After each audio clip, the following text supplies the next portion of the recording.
2025년 10월 1일 수요일 새벽기도입니다.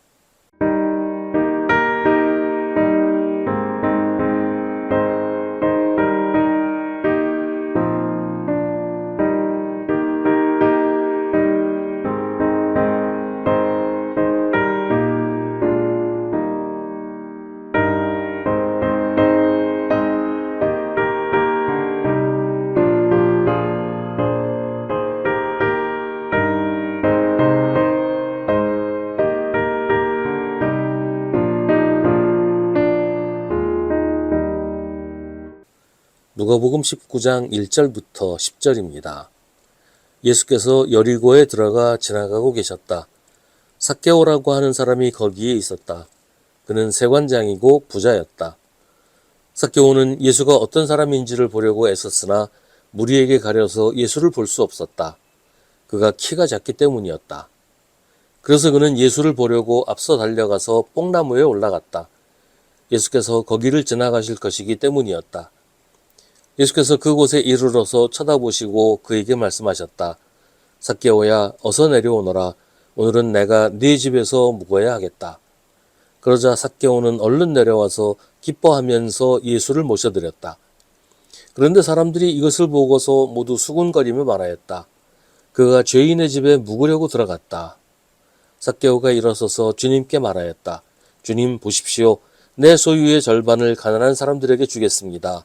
또 내가 누구에게서 강제로 빼앗은 것이 있으면 4배로 하여 갚아주겠습니다. 예수께서 그에게 말씀하셨다.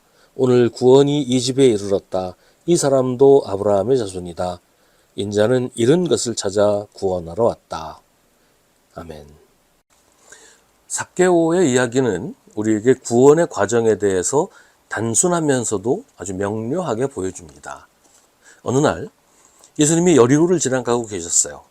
거기에 삭개오라는 사람이 살았는데 그는 세관장이고 부자였습니다. 당시 유대인들의 인식은 세관장은 도둑이라는 것이었어요.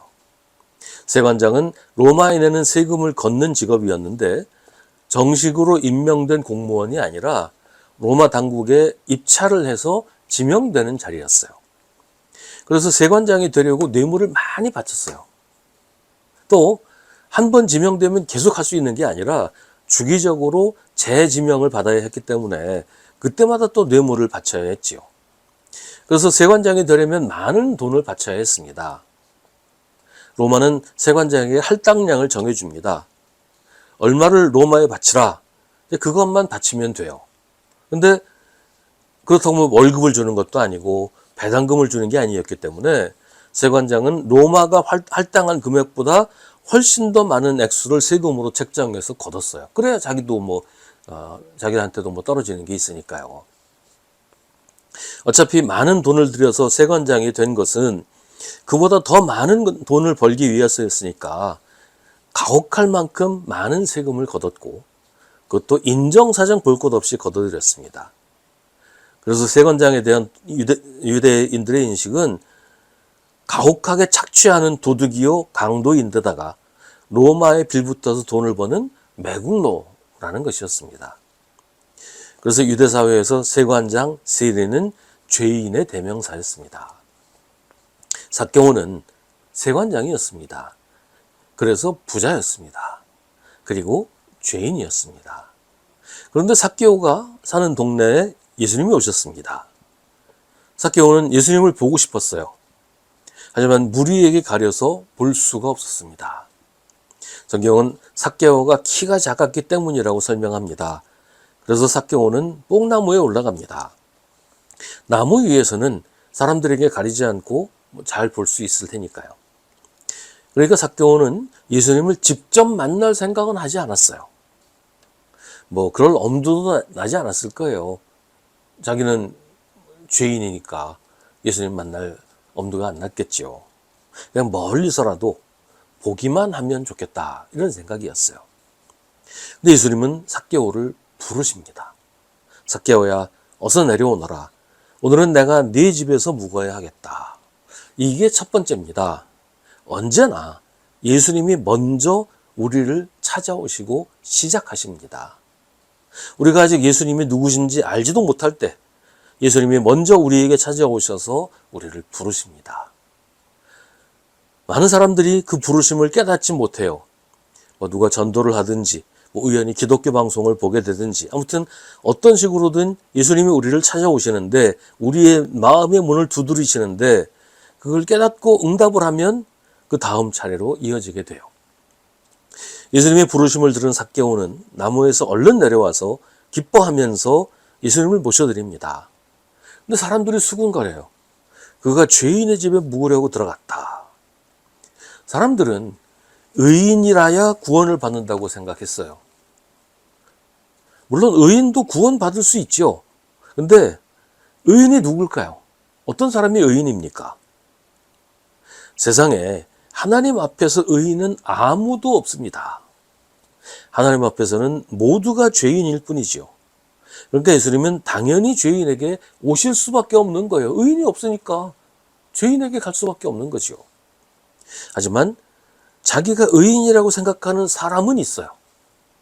하나님 보시기에는 다 똑같은 죄인인데 자기 혼자 나는 의인이야 라고 하는 사람들이 있단 말이에요.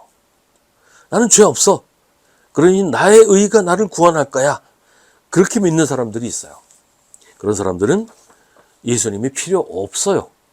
왜요? 자기가 자기를 구원하니까 예수님이 필요 없죠.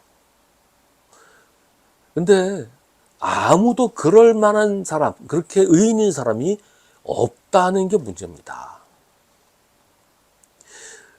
그래서 의인이라고 자부하는 사람은 자기가 죄인임에도 불구하고 구원받으려는 생각조차 하질 않아요. 예수님이 필요 없어요. 예수님에게로 오지도 않고 예수님의 부르심에 응답도 안 하는 거죠. 그래서 예수님은 죄인을 불러 구원하시는 겁니다. 죄인을 불러 구원하시는 것은 사실은 모든 사람을 부르신다는 것인데 자칭 의인은 난 죄인 아니야. 그러니까 그 부르심을 거절한다는 것이에요.